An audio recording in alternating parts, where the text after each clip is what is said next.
जिस पर नाज है पूरे समाज को, जिनकी कामयाबी ने जिले और मोहल्ले का नाम रोशन कर दिया।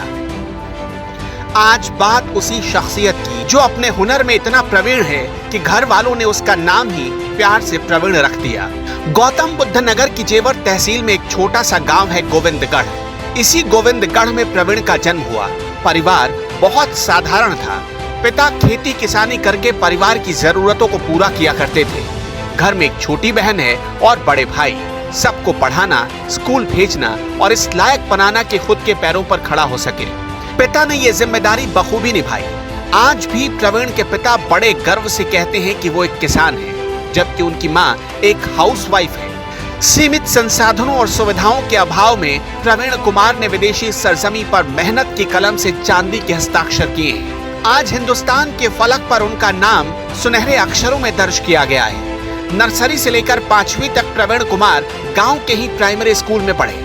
इसके बाद आगे की पढ़ाई के लिए वो गोविंदगढ़ गांव से करीब 5 किलोमीटर दूर जेवर के प्रज्ञान पब्लिक स्कूल में पढ़ने आ गए। पहले तो प्रवीण कुमार वॉलीबॉल खेलना चाहते थे। इसकी शुरुआत भी उन्होंने कर दी, पर किस्मत को कुछ और मंजूर था। हाथों में लिखी रेखा प्रवीण को किसी और खेल की तरफ ले गई। प्रवीण कुमार बचपन से ही दिव्यांग थे। उनका एक पैर कमजोर था, लेकिन हौसला चट्टानों से भी ऊंचा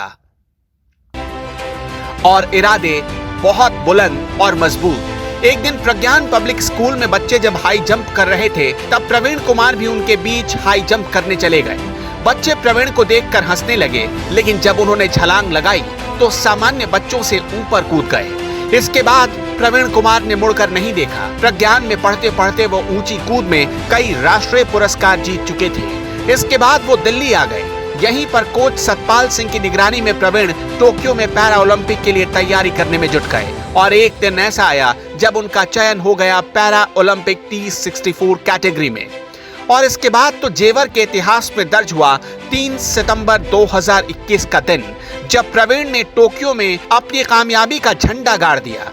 टोक्यो में इरादों की खुरपी से कामयाबी की नई पटकथा लिखी थी प्रवीण ने। रजत पदक विजेता, विदेशी सरजमी पर तिरंगा लहराने वाले प्रवीण कुमार आज जेवर 24 के कैमरे पर अपनी कहानी खुद बता रहे हैं। तो हमारे साथ मौजूद हैं चांदी के राजकुमार, जेवर क्षेत्र का नाम रोशन करने वाले प्रवीण। तो प्रवीण जी, बहुत बहुत स्वागत है, बहुत बहुत शुभकामनाएं पहले जेवर 24 की तरफ से। और सबसे पहला सवाल मेरा आपसे यही है प्रवीण, कि जब आप वहाँ पर खेल रहे थे, हाई जंप कर रहे थे, तो आप सिल्वर मेडल जीतकर एक रियल लाइफ में हीरो बन चुके थे। कैसा लग रहा था उस समय? जो मैं मेडल सेरेमनी में खड़ा था मेडल के लिए, तो बहुत गर्व हो रहा था कि इंडिया को मैंने रिप्रेजेंट किया और आज मैं यहाँ तक पहुँचा हूँ। और उन सब का मैं थैंक यू बोलना चाहूँगा जिन्होंने मुझे दुआएं दी। जी, मेरी पूरे इंडिया ने मुझे दुआएं दी। मोदी जी ने मुझे पहले बोला था कि होपलेस नहीं होना है, जो अपना पर्सनल बेस्ट है वो देना है, डरना नहीं है, फियरलेस खेलना है। तो उसके बाद जब पीसीआई और साई ने भी सपोर्ट किया इतना सारा, मैं उनको भी धन्यवाद बोलना चाहूँगा। और मैं सबसे बड़ा धन्यवाद अपने कोच को बोलना चाहूँगा। OGQ ने मुझे स्पॉन्सर किया है, मैं उनको भी धन्यवाद बोलना चाहूँगा। और सपोर्टिंग स्टाफ को भी मैं धन्यवाद बोलना चाहूँगा जिन्होंने मेरी हेल्प की। प्रवीण, हम भी लाइव मैच देख रहे थे। आपकी उम्र तो 18 साल है, लेकिन आपसे दोगुनी उम्र के बड़े खिलाड़ी थे। तो क्या चुनौतियां थीं आपके सामने, क्या उस समय सोच रहे थे? मेरा फर्स्ट ओलंपिक था, और जो और एथलीट थे वो मेरे सारे एक्सपीरियंस थे। तो मैं उनसे बस यही चाहता था कि मैं अपने आप को यही मतलब माइंडसेट ऐसा किया हुआ था कि मैं वहाँ पे जाके होपलेस ना हूँ, ना मैं डरूँ किसी से, क्योंकि सारे एक्सपीरियंस है मुझे पता है। सारे पहले ओलंपिक 2-2, 3-3 खेल चुके हैं। जो कि ब्रिटेन का गोल्ड मेडल है, वो 12 साल से ट्राई कर रहा है ओलंपिक गोल्ड के लिए। इस बार उसे ओलंपिक गोल्ड मिला है। उसने 2:10 किया है, मैंने 2.07 किया है। तो मुझे उसके लिए बहुत खुशी है कि उसे गोल्ड मेडल मिला है, क्योंकि उसकी मेहनत है। 12 साल बहुत लॉन्ग टाइम पीरियड होता है किसी भी चीज़ को हासिल करने के लिए।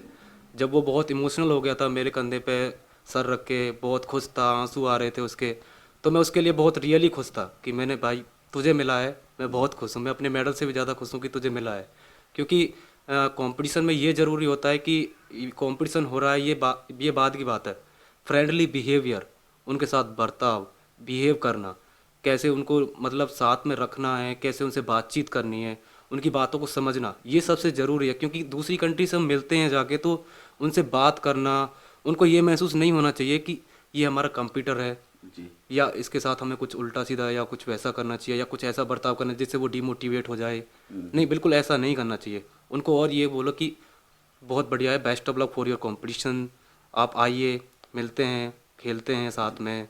वो तो रूल है, रेगुलेशंस हैं, लेकिन हम सब एथलीट्स पूरी मेहनत करते हैं ओलंपिक मेडल को लेने के लिए। उनका उतना ही सम्मान करना चाहिए और एथलीट्स का जो अपने साथ में खेलते हैं। बस, थैंक यू। और प्रवीण, एक सवाल और है मेरा कि रजत पदक जीतकर आप आ गए हैं, गोविंदगढ़ में पहुंच गए हैं, आप वाकई हीरो हैं। अब आगे की क्या प्लानिंग है? आप जैसे जारी रखेंगे खेल को, पढ़ाई भी आप कर रहे हैं, शायद दिल्ली यूनिवर्सिटी से पढ़ रहे हैं, हाँ, तो आगे का क्या प्लान रहने वाला है?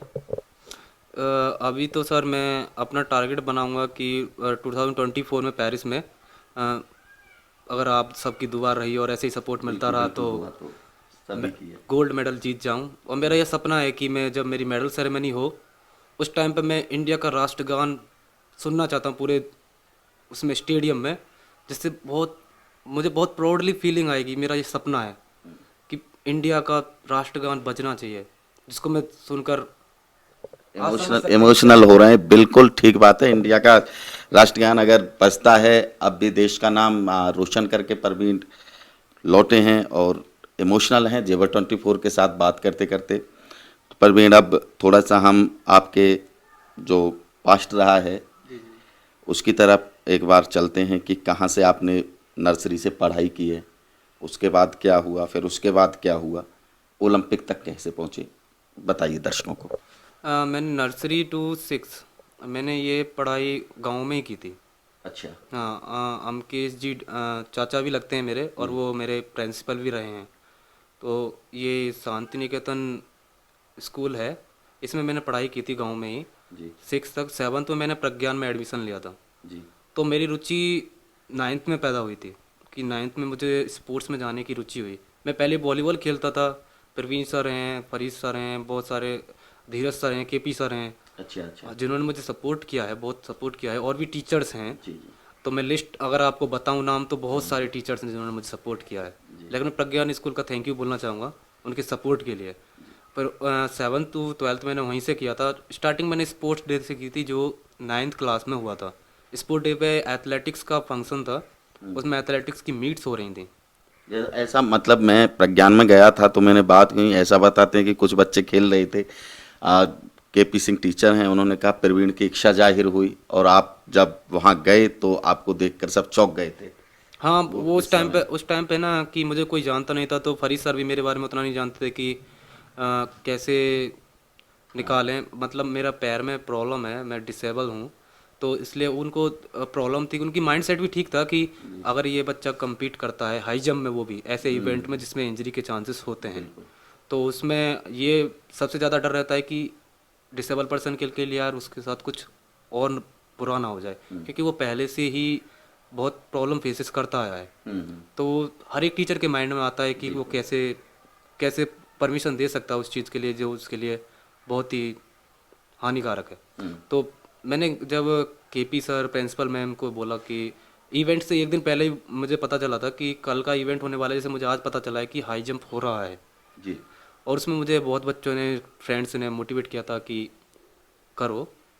तो फिर मैंने फरीद सर से बात की, उन्होंने मुझे मना कर दिया था कि नहीं ऐसे नहीं हो पाएगा, सॉरी आप इतने मतलब आपकी प्रॉब्लम है तो हम ऐसा नहीं कर सकते हैं। तो फिर मैंने केपी सर, प्रिंसिपल मैम को कॉल किया, मैनेजर सर सबको बात की। फिर उन्होंने केपी सर से बोला कि इस बच्चे को compete कराना है।